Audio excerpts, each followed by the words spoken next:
At the Global Liver Institute, we believe it all starts with a patient. So what happens when a patient, a liver patient no less, one of the 500 million people living with conditions that often go undiagnosed, untreated, or misdiagnosed, mistreated, and stigmatized, brings the challenges of liver patients front and center? And what happens when a patient then leads a discussion with world experts in policy, research, clinical care, and wellness on ways to overcome these challenges? Let's find out today on GLI Live. Hello and welcome. I am Donna Cryer, the founder and CEO of the Global Liver Institute, the world's largest patient-led liver advocacy organization. And I am so excited to bring you another in our series of women making history. So often, every March it rolls around and we talk about the wonderful women who have come before us, which is a fabulous thing to do. But I don't want us to forget for a moment that we have some phenomenal women who are making history right now. And I'm excited to introduce you to one of my favorites. Tamar Thompson is Vice President and Head of Corporate Affairs for Alexion, an AstraZeneca company. Welcome to GLI Live. Thank you, Donna. It's so fantastic to be here with you. Thank you so much. You know, I think so often patients and patient advocates think of pharmaceutical companies as these sort of, big esoteric behemoths that are so far removed from everything, and they don't realize that they're made of wonderful leaders like yourselves who are partnering with patients and patient advocates and trying to understand our challenges better and translate that into programs and therapeutics that can improve our lives. So I'm excited about people getting to know you a little bit better. Did you always just want to be in charge of stuff, or how did you end up as head of corporate affairs? Stuff is a great way to put it. No, I didn't want to be in charge of anything, quite frankly. So, as you know, Donna, my journey started in Dallas, Texas, and where my family still lives. I really thought that I wanted to be a nurse, and started down a path in that direction, and quickly learned that I did not have the best bedside manner, which was okay. It's learned early that everything's not for everybody, and I'm good with that. But the skills that I obtained, A&P, the clinical knowledge, the nomenclature, was helpful in making a pivot to what we in the healthcare call coding, in medical records. In today's terms, we call it health information technology. It sounds very sophisticated. Back in my day, it was medical records, and we were in the basement with the asbestos, but that's a whole nother story for another day. But that really kind of set the foundation for what I would call my career right now. And having that knowledge of medical records, coding, billing, CPT, ICD-9 codes, then led me from the physician practice to the hospital to managed care, because I learned, where you're submitting those codes, somebody has to pay them, right, on that reverse side of things. Right. And so I ended up in managed care for a while, and then managed care led me into life sciences vis-a-vis devices. I went into GE Healthcare and spent a number of years there, and then moved into other device, radio pharmaceuticals, a little cadre of, of life science areas. And then 2008 happened. And many people in, biotech startup worlds got laid off or, moved into other sectors because we had stock markets crash, housing market crash, for those of us who remember these times. And I found my way to DC. My husband came home. I would have probably never wanted to move to DC otherwise. But my husband came home and was like, hey, I've got an opportunity to go to the Pentagon. And I was like, oh. But I'm laid off. I don't have a job. So sure, let's go. And that led me into consulting and doing some lobbying. And I love those years. I cherish those years. There was a part of me, to the point of, our conversation today, that really my purpose is with patients. My purpose is with the journey of the science and the innovation. And I just really wanted to go home, back to the sector. And I found an opportunity with Bristol Myers Squibb. Spent almost 5 years. I think I was a month shy of my 5-year anniversary at BMS. Loved every minute of it. It spent a ton of time in oncology, and it was through Oncology Rare that I learned about rare diseases. And my good friend Tanisha Carino, who I met at Avalier, your good friend too, whom I met at Avalier, said, "Hey, I'm going to go join this company called Alexion. They do rare diseases. Do you want to join me?" And I was like, "Sure." And here I am. The rest is history. We're very lucky to have all of that varied experience in rare diseases. I mean, we need it. Everything needs to be faster in rare diseases. Everything is a little more complex in rare diseases. We certainly need the knowledge of device and diagnostic side, the payer side. So we're really grateful to have you and all that experience. What has excited you coming into the rare disease space? I think the opportunity to help patients in a way that is no longer available in other disease states, just because they are so progressed in their journey, right? Innovation and technology has really moved the needle for so many disease states, and has been transformational, and that's fantastic. And we've learned so much. When you look back at oncology, cardiovascular disease, we've learned so much from the journeys of those experiences. But when you look at rare, we're still very nascent in our journey in a lot of ways. Serving the patient community. As you well know, Donna, there are arguably more than 7,000. The government says there are 7,000 rare diseases, but there are arguably more than that. And, when you look at the fact that 90% of those 7,000 do not have an FDA approved treatment, and the fact that 50% of the diagnosed patients in rare are children, 80% of those conditions are genetic. This is a journey that is just incredibly disheartening when you think about the fact that the caregivers, it's a burden for caregivers, it's a burden for the patients, and you want every single person who's diagnosed with a rare disease to get that diagnosis earlier. There are simple tools that we could be using to help that happen today that are not being utilized effectively.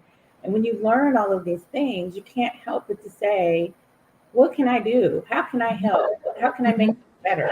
And so that was the driver for me to join this community and find a megaphone and start to amplify voice in this way. We talk about equity often. You and I have been on many panels together and talked about equity. But in rare disease, the inequity is just not having access to care. That's the foundational the equity challenge. And then it's only further complicated by the fact that some rare diseases disproportionately affect minority populations. Right.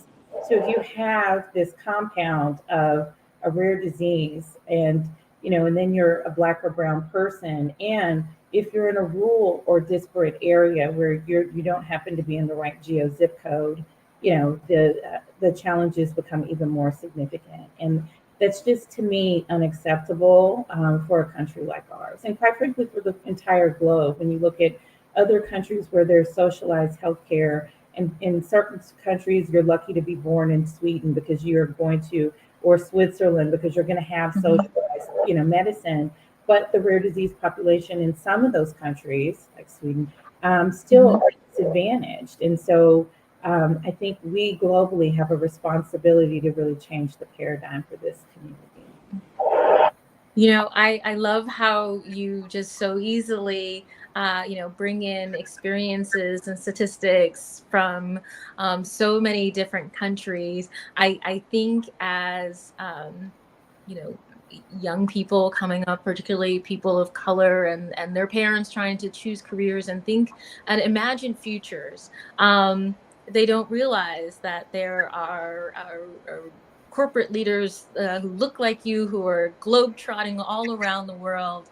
I think of the conversation that some argue that Idris Elba can't be James Bond because he wouldn't blend in. And I was like, Black people do travel all around the world, and you do that. And so how have some of your global experiences shaped, how you think about equity in the United States? Yeah. I think the biggest eye-opening moment for me is better understanding the healthcare systems in Europe, Mm-hmm.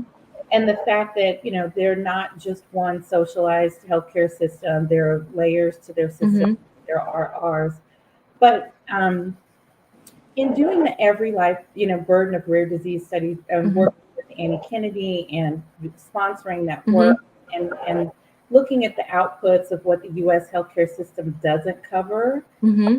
really eye-opening for me, the benefit and the value of coverage in Europe, right? And how to be born in Switzerland is just a gift when it comes to your health Mm-hmm. and the healthcare system, because it's available. And so we don't cover things that might otherwise be covered, in their healthcare systems. And so when you look at that burden, of rare disease study, it is shocking how much out of pocket that patients in the US have to pay, Mm-hmm. even with perhaps coverage. Because if you have healthcare and insurance, it's not paying for the items that fall under disability or fall Mm-hmm. outside of the scope of what we would call healthcare needs, right? So, certain types of durable medical equipment, or components of things that, because if you are a rare disease patient, there's a strong likelihood that there may be a disability there. And sure, at certain times you may fall under Medicare or, Medicaid Mm-hmm. because of that, but there are still components of things that are just not being covered. And if one person in the family has taken a step back from work to care for this patient, we don't have a societal safety net. There's nothing to support the loss of additional income, and there's no societal safety net. So seeing how different countries maneuver, and I'm not suggesting that we go to socialized healthcare in the US. I'm suggesting that we create a system that works for the US, that accounts for all patients, and particularly the rare disease community, in a way that's equitable and fair. Because we have variations in this country. We have private payers and PBMs and all of these components that Europe doesn't have, and it's almost enviable that they don't have PBMs to deal with in their system. But the multiple layers, I say that is my pharmaceutical joke of the day, but it is enviable, sometimes the straightforward nature versus the multitude of complexity that we're dealing with here in the States. I think it gives us options and shows us alternatives, as so often we accept whatever our insurance company wants to pay for us. That's just what is. And particularly, as you pointed out, people, children, families with rare diseases often need a more creative solution. And so, the work that you supported for the Every Life Foundation and all of the advocates who worked on that project, to be able to have the time and resources to explore these alternatives and options, to really showcase in a more formal and substantial way what the burdens were and how they differed, but also how solutions were available, just makes our ability to advocate stronger. So thank you for that. As a person, with a rare disease that does not yet have a treatment or cure, besides transplantation, which I'm very grateful for, as we cruise into Donate Life Month. I think it's always a reason to celebrate that. How can people participate and advance in clinical research. There isn't a culture really of clinical trial participation in liver diseases as a whole, and then in rare liver diseases, it's very hard for people to reach centers of excellence or places doing research. And then for Black and brown people, we may not be even told or considered that we have a rare liver disease in the first place. And so we have it's much harder to envision treatments that will serve us well if we're not part of the clinical research to begin with. And so how can we help change that? Yeah. Well, first, I want to applaud the FDA for its efforts, in launching the ARC program with this in mind for the rare disease community, trying to find ways to be more creative and to bring more rare disease patients to the table, because we are needles in the haystack, as you know. So the complications of just trying to run a clinical trial under traditional program protocol is challenging enough. And in other spaces you have different challenges. In oncology now, there's so many programs they've run out of patients because of criterion. We have the exact opposite in rare. We can't find our patient community, and I think there are a ton of reasons for that. But I'd like to use this platform to break down. I think that we in pharma do a lot to try to think about diversity and inclusion, and to be mindful of this. I'm very proud of where we are. This hasn't always been the case. You know this, I know this, but today, where we are in our journey in pharma, in biotech, and in life sciences, we are very mindful and thoughtful. I'm not sure that our clinicians are in that same space and frame of mind. So I wonder if we should start there, and with our CROs in these organizations, because if you have your researchers, and then our CROs are not, looking at the unique challenges for these communities, and thinking about how we incent these communities to look for our patients. And I think there's also just some bias in general.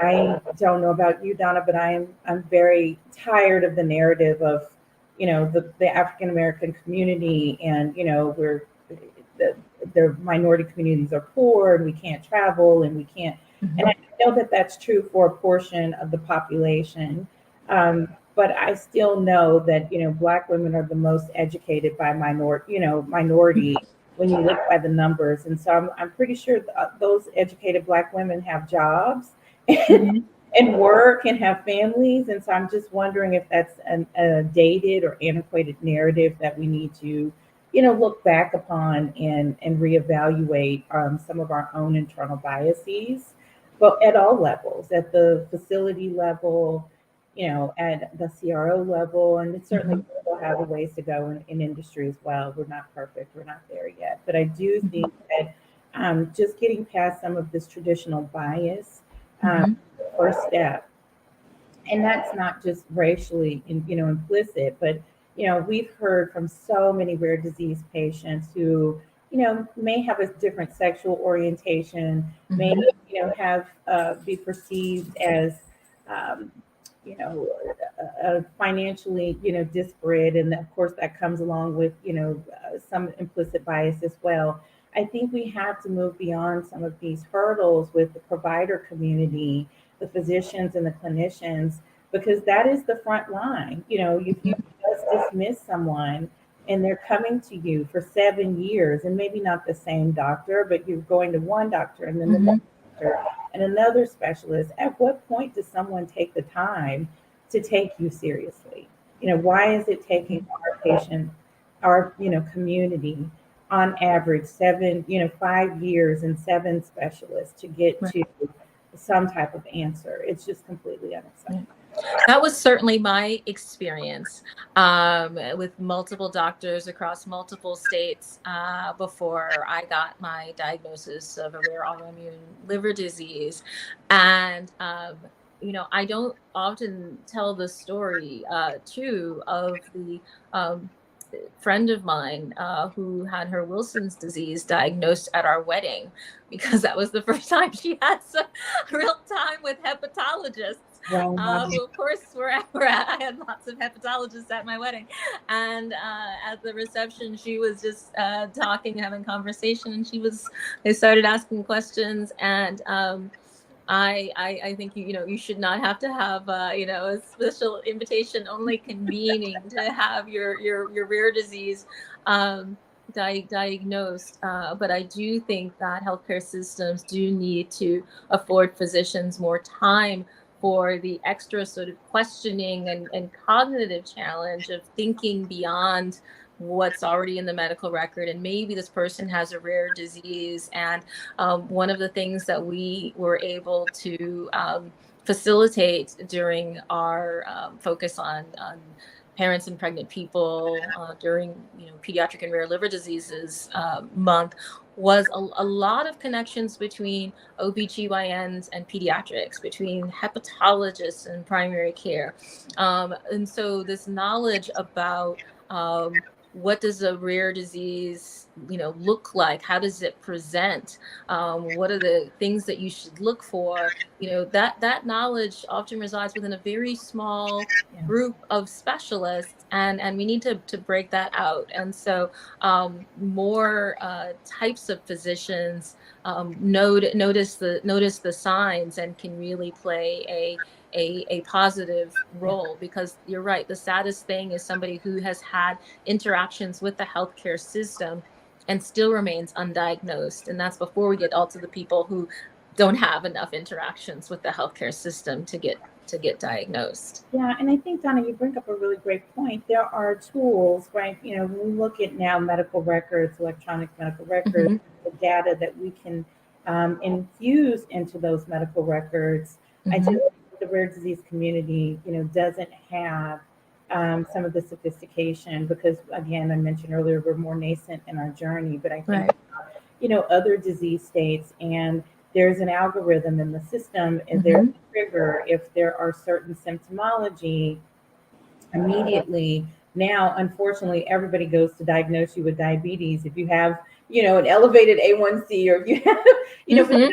it's a great thing that it's a trigger there. And I think Right. we need to, think about how we can work harder. And I know that NIH and others are working on tools around the algorithms and the data that we have. I think one of the challenges that we have is back to the needle in the haystack and how we identify the patients, but the more patient data that we can leverage from kind of genome sequencing databases and things of this nature to really help us to build those algorithms and be able to identify and target potential diagnosis for rare disease patients.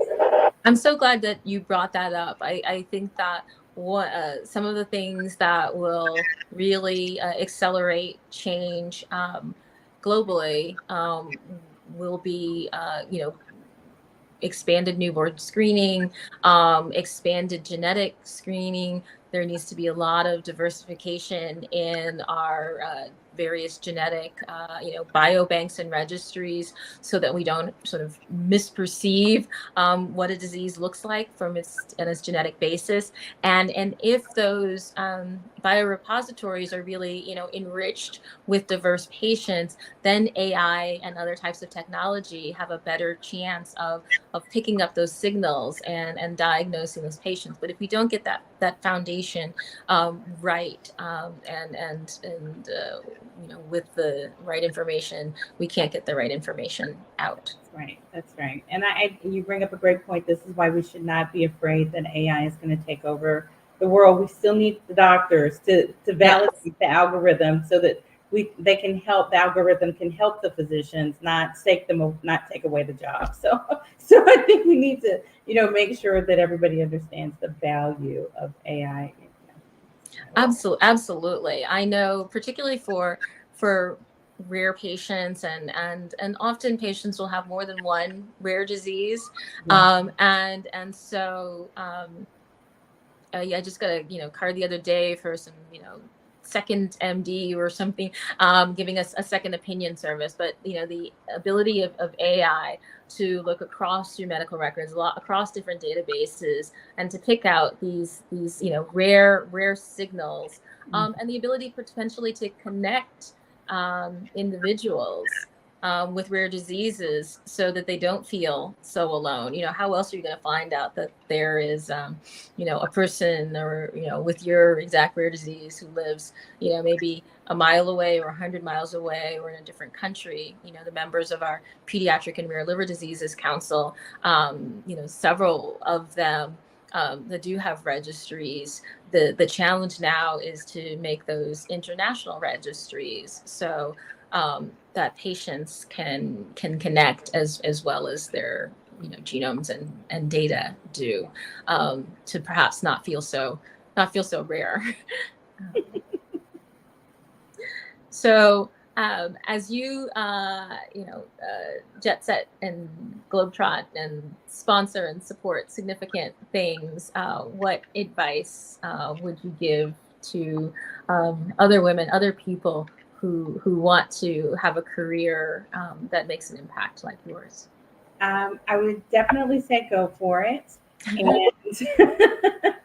I've been so fortunate. My career, and it's funny to call it that because I feel like it's just been my life journey, Mm-hmm. and my quilt because it's. And you're not done yet. And I'm so done yet. I'm just giving you flowers today, but you're not done yet. We have a lot of work for you. We still have a lot of work to do. But I do think, the thing that I would say to younger people is that you've got to find the passion in the work and to make sure that you're doing this work for the right reasons, which in my experience in this work that we're doing here is for the patient. So it is not, I don't come on your show to talk about, things that are outside of what's important in my passion. I'm not here for, thank you for the flowers, Donna, I love you. But I'm not here for myself. It's because I want to serve the community. And that's what we need in this profession. We need fewer people who are grandstanders and, looking to move the needle for themselves and their careers forward. We need more people that are willing to roll up their sleeves and serve the patient community. I think that's part of the challenge with our community in biotech and pharma. We really need community outreach to show the world that we are people, behind a brand, behind, the company and a building. We're a bunch of people who really care about, moving the needle forward, innovating to make, a better environment for patients. And that's the primary number one thing. If you're going to come into the life sciences sector, you've got to be in it for the patients. I so appreciate that. I think I first saw you / met you when you were board chair for an organization called Healthy Women. And so you were serving, from my first glimpse of you, was you doing something outside of, you didn't need to do this after 5 o'clock, you could have been off the clock or with your wonderful family. But you decided that, this organization, which has grown so much in the past few years under your leadership and others, was part of how you wanted to, show up for people in the world. And so I know we thank you for that. Certainly as women have a more likely to get a rare disease, certainly autoimmune diseases, organizations like Healthy Women do amplify and expand this work. So thank you for your service there. No, thank you. And thanks for the mention of Healthy Women. And Beth will really enjoy this. Their annual gala is next week, and I'm going to be the MC, so I hope you're coming. We are registered, yes. Dr. Cryer and myself are registered. I hope to see you witness it. But I still serve in that capacity. But it's fantastic, to be able to help friends and family. To your point, Donna, about someone being diagnosed at your wedding. I mean, that is an incredible story. But that's the gift and that's the privilege of the purpose for which we serve, is to be able to help friends and family members who wouldn't otherwise have access to the information that we have, and to be able to to help people to get, their footing in their journey. That's the best feeling in the world. So I do continue to do that through Healthy Women, and quite frankly, just through, knowing women like yourself who are willing to uplift others and support. You've always been a resource for me. When I call, I'm like, Donna, and you're calling. And I think that's the other piece of advice that I would give. I grew up in a time when, women not always helped other women. It was kind of like, oh, there's only room for one minority at the table, room for one woman, and, the elbows are out to, that is not my experience with you and with other women in our circle. We uplift each other and help each other, and that is, certainly part of the purpose and the journey as well. Thank you. And that's why you are a woman who is making history today and tomorrow. Thank you so much for this conversation and everyone that we have. It is my pleasure, Donna. Thank you for having me. Please be sure to like this video, subscribe, and share your thoughts and suggestions in the comments below. Join us weekly on Wednesdays at noon Eastern Time for more episodes of GLI Live. Check out our website, globalliver.org, and follow us on social media to learn more about the Global Liver Institute and stay up to date with the latest in liver health. Until next time, stay safe, stay well, and stay connected.